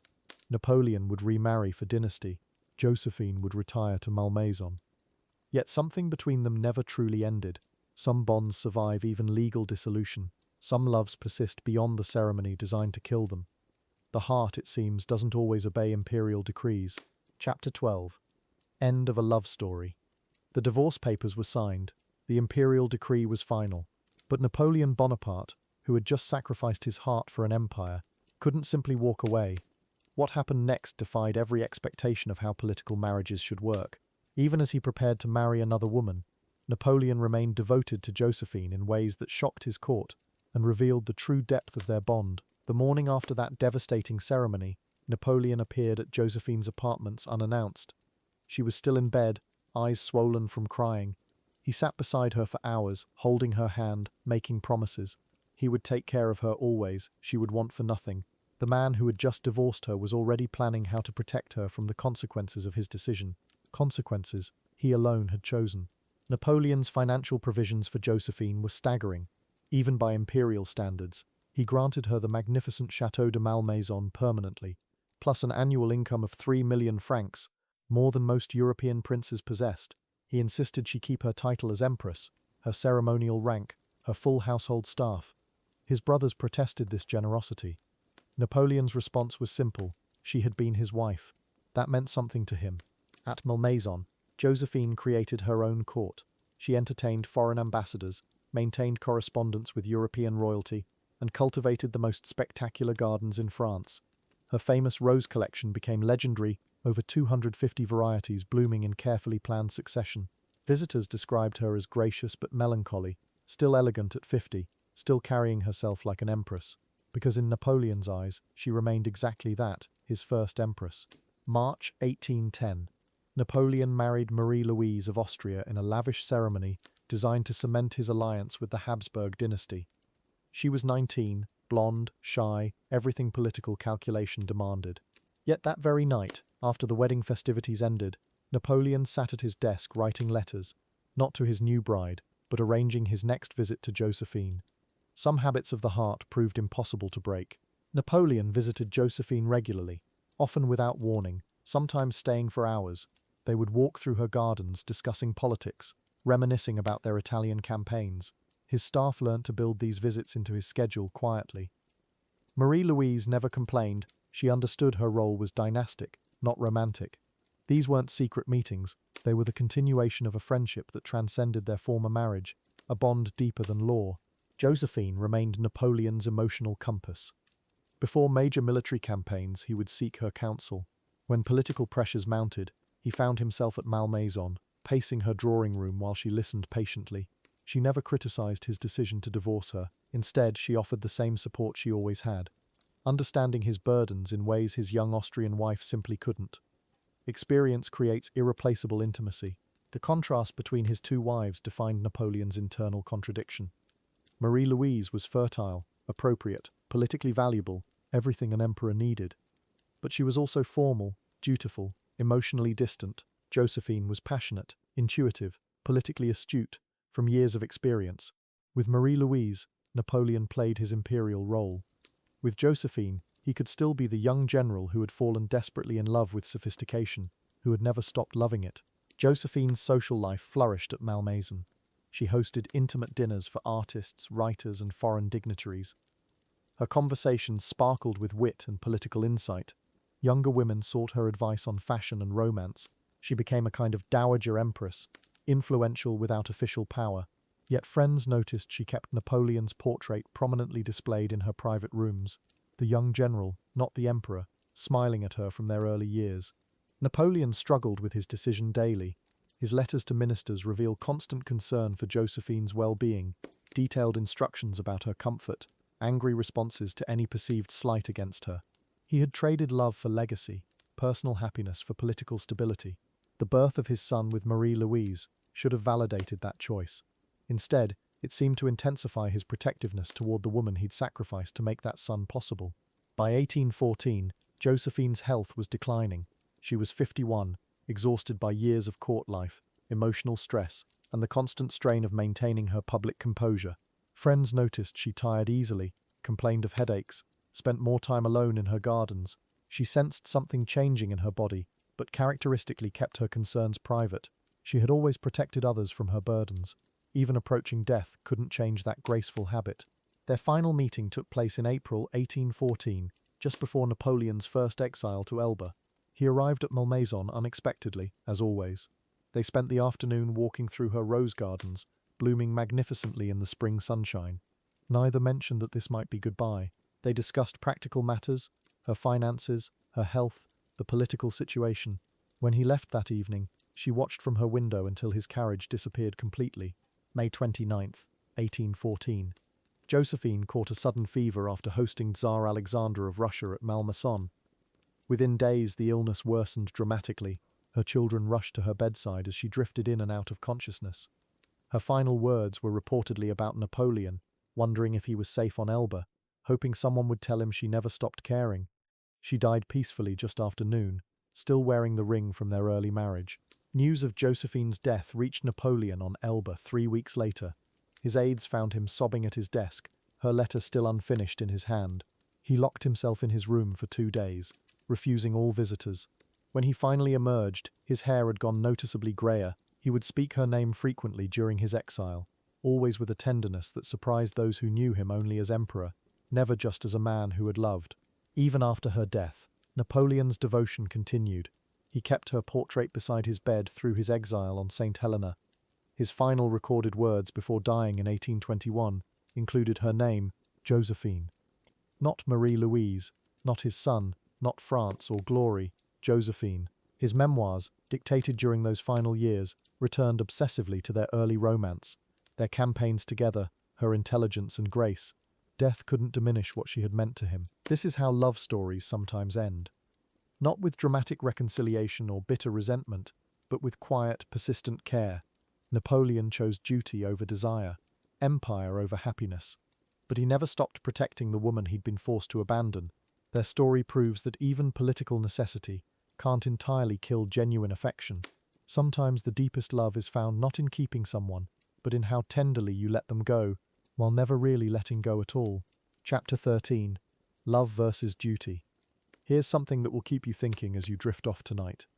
Napoleon Bonaparte conquered most of Europe, commanded armies of hundreds of thousands, reshaped the continent's borders, yet he couldn't solve the oldest dilemma in human history. When your heart pulls you one direction and your responsibilities demand another, which voice do you follow? His answer would break both their hearts and change the course of an empire. This is where passion meets politics and loses. Picture this moment in 1809. Napoleon sits in his private study at the Tuileries Palace, holding one of Josephine's letters. The paper still carries her perfume, that familiar scent that once made him write desperate love notes from battlefields across Europe. But tonight, different letters cover his desk, reports from his ministers, pressure from his brothers. The empire needs an heir. Josephine, at 46, hasn't given him children. The math is brutal and simple. Love must surrender to duty.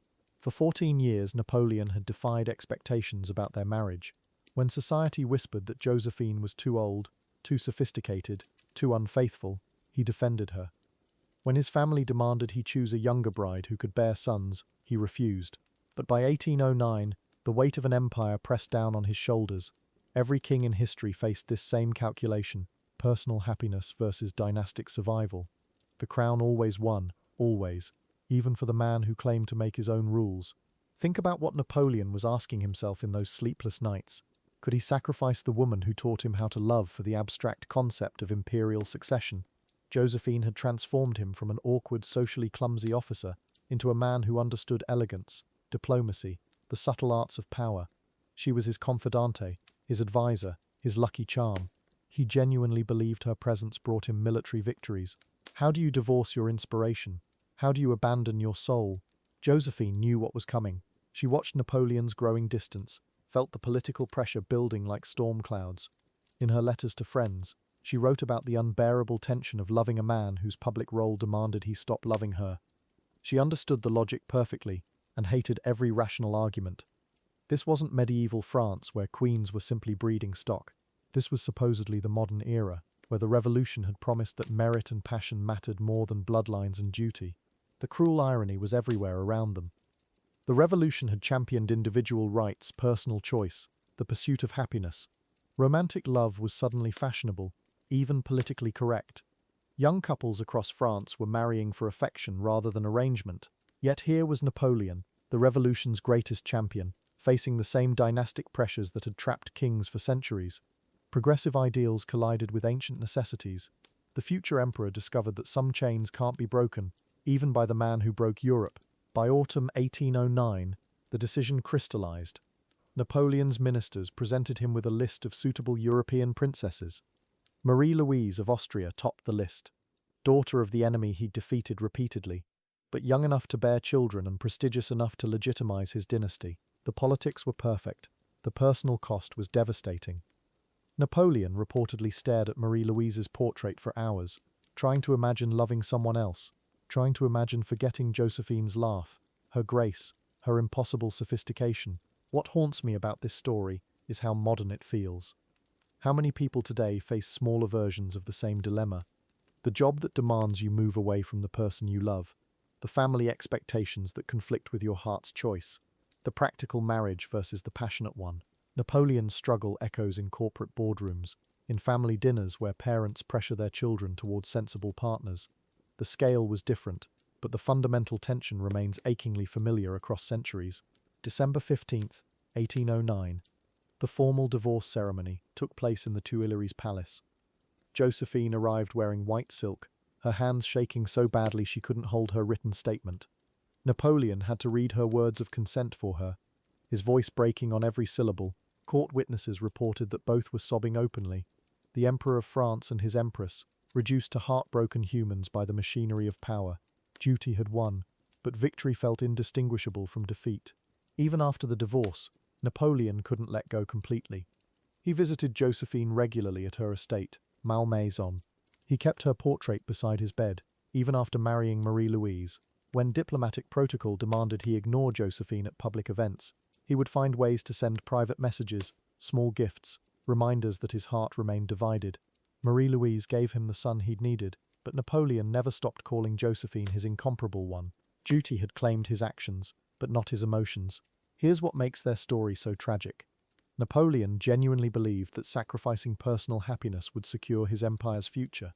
He thought choosing duty over love would guarantee his dynasty's survival, but history had different plans. His son with Marie-Louise never ruled France. The Bonaparte dynasty ended within a generation anyway. Napoleon gave up the love of his life for a future that never materialized. Sometimes duty demands everything and delivers nothing. The sacrifice was real, but the reward was phantom. What strikes me most is how both Napoleon and Josephine understood the impossible position they were in. This wasn't about falling out of love or finding someone better. This was about the brutal calculus of power, the ancient demands that rulers face. Josephine never blamed Napoleon for choosing the empire over their marriage. Napoleon never pretended the choice was easy or right. They both understood that some loves exist in territories that empires can't protect. Some hearts beat in rhythms that duty can't regulate. The letters Napoleon wrote to Josephine after their divorce reveal a man tortured by his choice. He asked about her health, her happiness, whether she still thought of him fondly. These weren't the words of a man who'd moved on. These were the writings of someone haunting his own decision. He'd chosen correctly according to every political advisor, every strategic calculation. Yet something in him never stopped questioning whether love might have been the wiser choice after all. When Josephine died suddenly in 1814, Napoleon was in exile on Elba. He couldn't attend her funeral, couldn't say goodbye, couldn't even grieve publicly. His second wife Marie-Louise had already fled France with their son. The dynasty he'd sacrificed everything to protect had crumbled anyway. Napoleon spent his final years on St. Helena, reportedly talking about Josephine more than anyone else.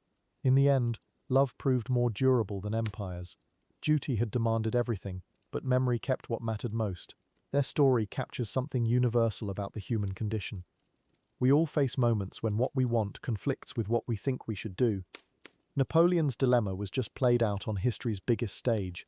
The man who conquered Europe couldn't conquer the fundamental tension between desire and obligation. He chose duty and lived with regret. But here's what's interesting. Even knowing how it ended, even knowing the dynasty failed anyway, can we really say he chose wrong? As you drift off tonight, consider this paradox.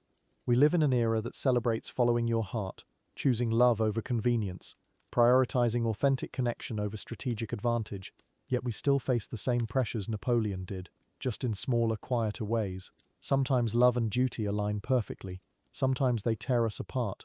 The choice reveals who we are in our deepest moments. Napoleon chose empire over heart, and spent the rest of his life wondering if that made him wise or foolish. Chapter 14. Legacy of a love-struck duo. Their letters survived everything. Wars, revolutions, the rise and fall of empires.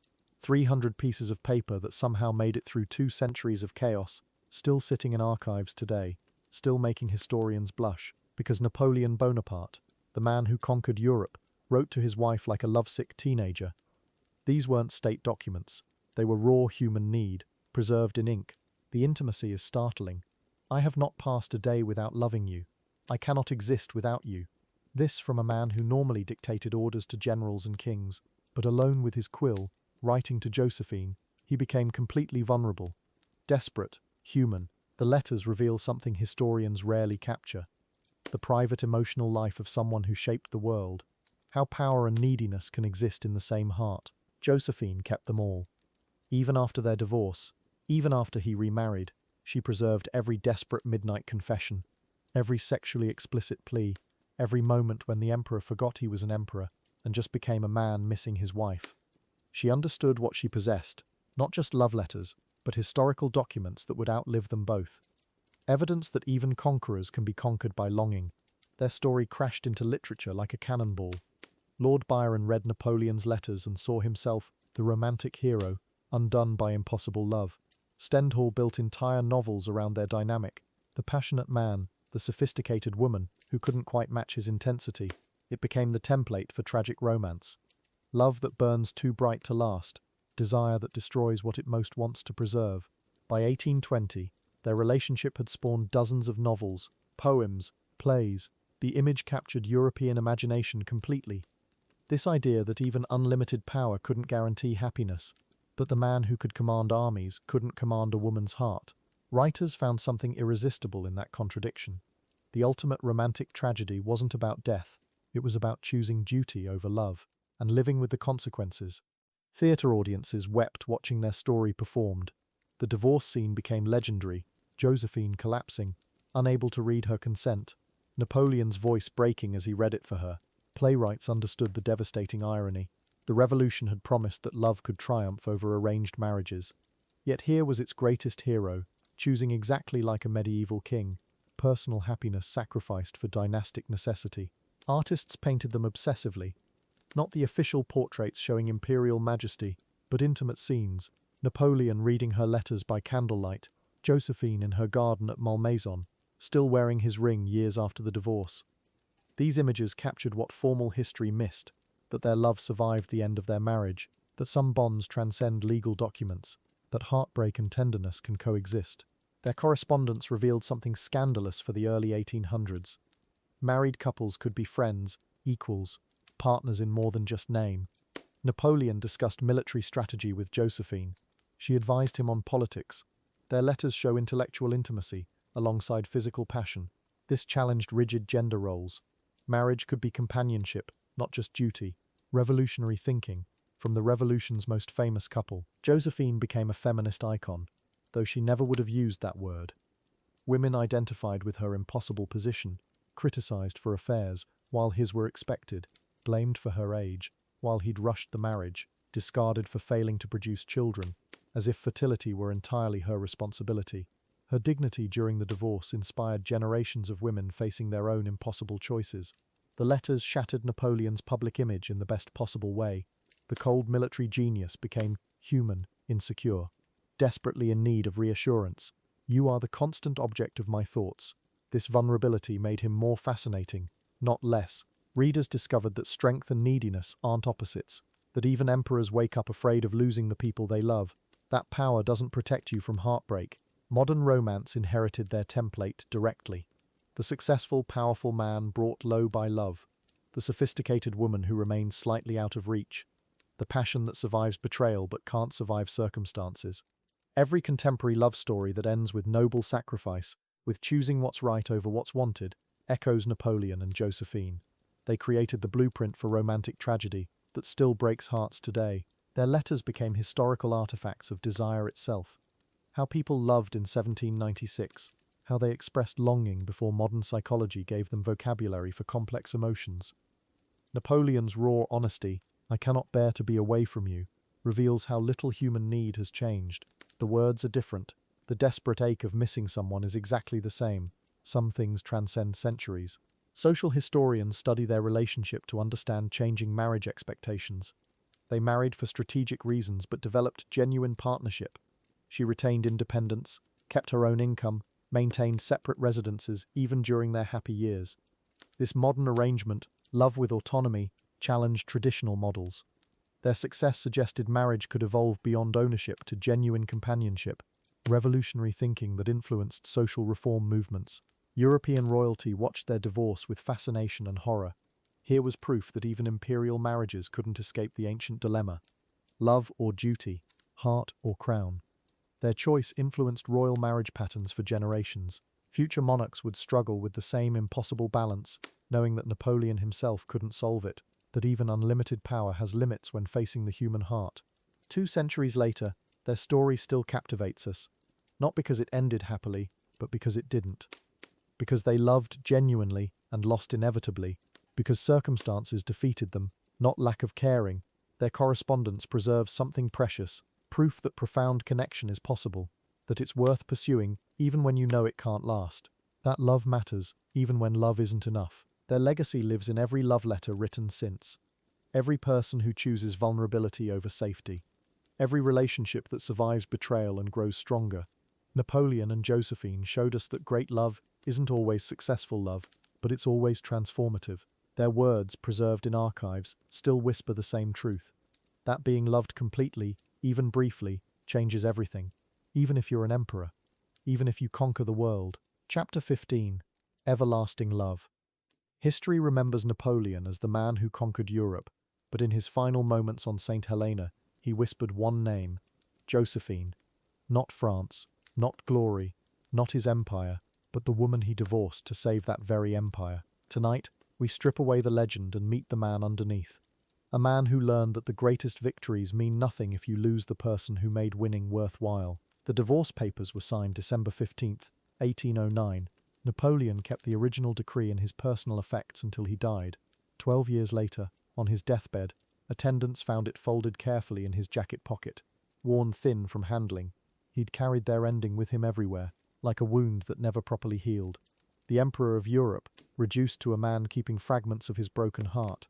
After the divorce, Napoleon visited Josephine at Malmaison every few weeks. Palace staff whispered about these meetings, how they'd walk the gardens for hours, talking quietly like old married friends. Marie-Louise, his new wife, never understood. How could the emperor still love the woman he'd discarded? But love doesn't follow imperial decrees. The heart keeps its own calendar, recognizes its own laws. Josephine kept every letter he'd ever written, 300 love letters, tied with blue ribbons, stored in a cedar box beside her bed. When she died in May 1814, servants found Napoleon's portrait on her nightstand, not his official imperial painting, but a small watercolor from their early days. The young general who'd write her desperate notes from Italian battlefields, promising to love her forever. He gave her everything after their divorce. Malmaison Palace, the Château de Navarre, an annual income of 3 million francs, more than most European kings possessed. Napoleon's brothers called it wasteful, but he insisted. He'd broken his promise to love her forever. The least he could do was ensure she never wanted for anything. Money couldn't buy forgiveness, but it might purchase some small peace. The night before Josephine died, she was delirious with fever, calling Napoleon's name. Her daughter Hortense held her hand as she whispered fragments of his old letters, phrases about incomparable love and eternal devotion that had crossed decades to find her in her final hours. Love leaves echoes in the mind, playing back when everything else falls silent. Even fever couldn't erase what they'd shared. When news of Josephine's death reached Napoleon on Elba, witnesses said he didn't speak for 3 days. He locked himself in his study, pacing endlessly, refusing meals. The man who'd commanded armies across Europe couldn't command his grief. He'd lost territories before, lost battles, but this was different. This was losing the person who'd known him before he became legend, who'd loved him when he was just Bonaparte. Marie-Louise gave Napoleon his son, the heir he'd sacrificed Josephine to obtain. But courtiers noticed something heartbreaking. He kept Josephine's portrait in his private chambers, even after the birth of Napoleon II. The child secured his dynasty, but couldn't fill the space she'd left behind. Political marriages produce heirs. They don't necessarily produce love. The emperor learned this distinction too late. Their story reveals something uncomfortable about power. Napoleon could reshape Europe, rewrite law codes, crown himself emperor, but he couldn't make his heart choose duty over desire. The most powerful man in the world was powerless against his own feelings. He divorced Josephine because he had to, not because he wanted to. Love and empire made incompatible demands. The empire won, but at what cost? In those final years together before the divorce, Josephine became more than Napoleon's wife. She was his advisor, his confidante, his luck charm. He genuinely believed she brought him military success. Soldiers noticed he fought differently when she was near, with more confidence, more calculated risks. She balanced his impulsiveness with feminine wisdom, tempering the conqueror with the subtle arts of diplomacy and charm. The tragedy isn't that they stopped loving each other, it's that they loved each other until the end, but couldn't escape the prison of their positions. Napoleon needed an heir. Josephine couldn't provide one. Their love became a casualty of historical necessity. They were trapped between personal happiness and public duty, between the hearts they'd given away and the roles history demanded they play. During the divorce ceremony, when Josephine collapsed sobbing, unable to read her statement of consent, Napoleon's voice broke as he read it for her. Palace witnesses described the scene as heartbreaking, two people who clearly still loved each other, performing the legal ritual of ending their marriage. They weren't actors playing roles. They were genuinely grieving the death of their shared future. Perhaps the most human detail of all, Napoleon kept a lock of Josephine's hair in a locket around his neck. Even during his second marriage, even as emperor, even in exile, Marie-Louise never knew. This small secret reveals everything about where his heart truly lived. The great Napoleon, conqueror of Europe, carrying a piece of the woman he'd let slip away. Love reduced to a hidden talisman. Their letters reveal two people who grew into love slowly, then loved completely. The desperate infatuation of their early years matured into something deeper: partnership, respect, genuine affection. They learned each other's languages. Napoleon's romantic passion, Josephine's practical wisdom. Together, they created a marriage that worked, until the weight of empire crushed it.